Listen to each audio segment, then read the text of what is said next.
রমজান মাস জুড়ে আমাদের শরবত খেতে হয় আর ট্যাংটা তো আমাদের প্রতিদিনই লাগে, তাই বাজার থেকে অস্বাস্থ্যকর কেমিক্যালযুক্ত ট্যাং না কিনে ঘরে সামান্য কিছু টাকা খরচ করে তৈরি করে নিন একদম পারফেক্ট হোমমেড ট্যাং। আসসালামু আলাইকুম everyone, welcome back to my channel.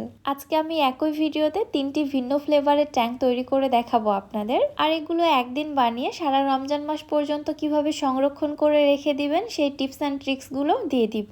আর বিশ্বাস করুন, বাসায় এভাবে একবার ট্যাংটা তৈরি করে নিলে আপনি বা আপনার পরিবারের লোক কেউই বুঝতে পারবে না এটা আপনি বাসাতেই তৈরি করেছেন, মনে হবে একদম দোকান থেকে কিনে আনা ট্যাং খাচ্ছেন। সো কথা না বাড়িয়ে চলুন ট্যাং তৈরির ফুল প্রসেসগুলো দেখে আসি। বিসমিল্লাহ। ফার্স্টে আমি এখানে ব্লেন্ডারে যে জারে মশলা গুঁড়ো করা হয় ওই জারটা নিয়েছি।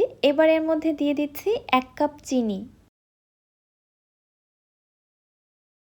দিয়ে দিচ্ছি 1/4 কাপ গ্লুকোজ, 1/4 টিস্পুন লবণ এবং আরেকটি মূল উপকরণ লাগবে, সেটা হচ্ছে সাইট্রিক অ্যাসিড।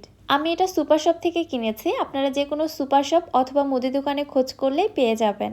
আর হ্যাঁ, ট্যাং তৈরির ক্ষেত্রে অবশ্যই এই সাইট্রিক অ্যাসিডটা ব্যবহার করতে হবে, এছাড়া ট্যাংয়ের সেই আসল ফ্লেভারটা পাবেন না। মানে ট্যাংয়ের মধ্যে যে টক মিষ্টি একটা ফ্লেভার বা টেস্ট আসে, এটা কিন্তু সাইট্রিক অ্যাসিডের কারণেই। সো অবশ্যই এখানে সাইট্রিক অ্যাসিডটা ব্যবহার করতে হবে। এছাড়াও সাইট্রিক অ্যাসিড কিন্তু প্রিজারভেটিভ হিসেবে কাজ করে। আপনারা ট্যাংগুলো যদি অনেক দিন পর্যন্ত সংরক্ষণ করে রেখে দিতে চান, সেজন্য এখানে সাইট্রিক অ্যাসিডটা ব্যবহার করতে হবে। এনিওয়ে, এখান থেকে 1/4 টিস্পুন সাইট্রিক অ্যাসিড আমি এর মধ্যে দিয়ে দিচ্ছি, এর থেকে বেশি পরিমাণে ব্যবহার করা যাবে না। মানে 1 কাপ চিনির জন্য আমি এখানে আপনাদের সকল উপকরণগুলো মেপে দেখিয়েছি। আপনারা যদি চিনির পরিমাণ কমিয়ে বাড়িয়ে নেন, সেক্ষেত্রে অন্যান্য উপকরণগুলো কমিয়ে বাড়িয়ে নেবেন। ফার্স্টে আমি আপনাদের অরেঞ্জ ফ্লেভারের ট্যাংটা তৈরি করে দেখাচ্ছি। এজন্য এর মধ্যে দিয়ে দিচ্ছি 1 চা চামচ অরেঞ্জ ইমালশন। ইমালশন ব্যবহার করলে এখানে এক্সট্রা করে কোনো ফ্লেভার বা কালার ব্যবহার করার কোনো প্রয়োজন নেই, এর মধ্যে কালার এবং ফ্লেভার দুটোই রয়েছে। আর আপনারা যদি ফ্লেভার বা কালার আলাদা করে মিক্স করতে চান, ওইভাবেও তৈরি করে নিতে পারেন। সব কিছু একবার খুব ভালোভাবে মিক্স করে নিয়েছি, ব্যাস তৈরি হয়ে গেছে আমার অরেঞ্জ ফ্লেভারের ট্যাং। ট্যাংগুলো আমি একটি বাটিতে ঢেলে নিচ্ছি। এর কালারটা দেখুন কতটা পারফেক্ট এসেছে এবং টেক্সচারটাও একদম দেখতে পাচ্ছেন হুবহু বাজারে কেনা ট্যাংয়ের মতোই হয়েছে। এবারে ট্যাংটা দিয়ে আমি আপনাদের শরবত তৈরি করে দেখাচ্ছি। মাশাআল্লাহ, কত বেশি পারফেক্ট একটি কালার চলে আসছে, আলহামদুলিল্লাহ। বাজারের কেনা ট্যাংয়ের থেকে কোনো অংশেই কম মনে হচ্ছে না। ট্যাংগুলিকে আপনারা সংরক্ষণ করবেন কিভাবে সেই পদ্ধতিও দেখিয়ে দিচ্ছি।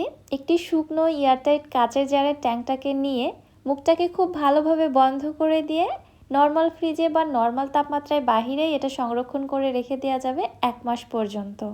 সো এবার রমজান মাসের ট্যাং তৈরির খরচটা তো আপনাদের বাঁচিয়ে দিলাম, ঠিক এইভাবেই আপনারা সংরক্ষণ করে রেখে দিবেন আগেভাগেই তৈরি করে। এবার আমি আপনাদের লেমন ফ্লেভারের ট্যাং তৈরি করে দেখাচ্ছি। ব্লেন্ডারের ওই একই জারে নিয়ে নিলাম 1 কাপ চিনি, 1/4 কাপ গ্লুকোজ, 1/4 টিস্পুন লবণ এবং 1/4 টিস্পুন সাইট্রিক অ্যাসিড। যেহেতু এটা লেমন ফ্লেভারের ট্যাং হবে, এজন্য দিয়ে দিচ্ছি 1 চা চামচ লেমন ইমালশন। এবারে সব কিছু একবার ভালোভাবে ব্লেন্ড করে নিলেই তৈরি হয়ে যাবে লেমন ফ্লেভারের ট্যাং। মাশাআল্লাহ, এটার কালারও অনেক বেশি পারফেক্ট এসেছে। ট্যাংটা আমি অন্য একটি বাটিতে ট্রান্সফার করে নিচ্ছি।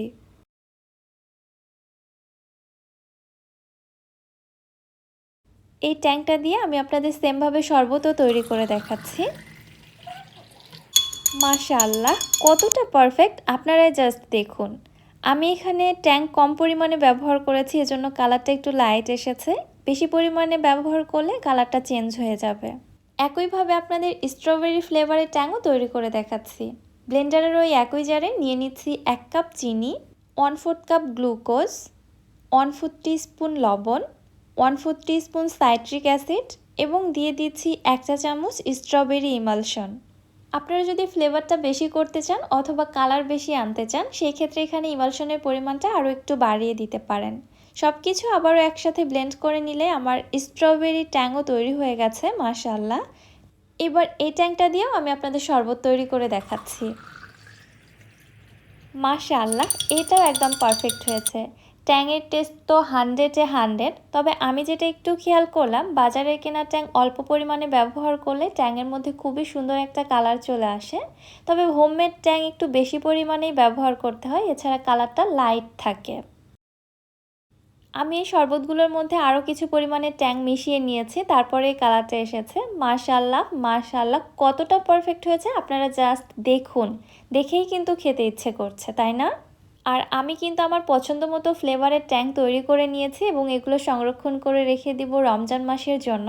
আপনারাও ঠিক সেম রেসিপি ফলো করে, তবে আপনাদের পছন্দ মতো যে কোনো ফ্লেভার দিয়ে ট্যাং তৈরি করে সারা রমজান মাসের জন্য সংরক্ষণ করে রেখে দিতে পারেন।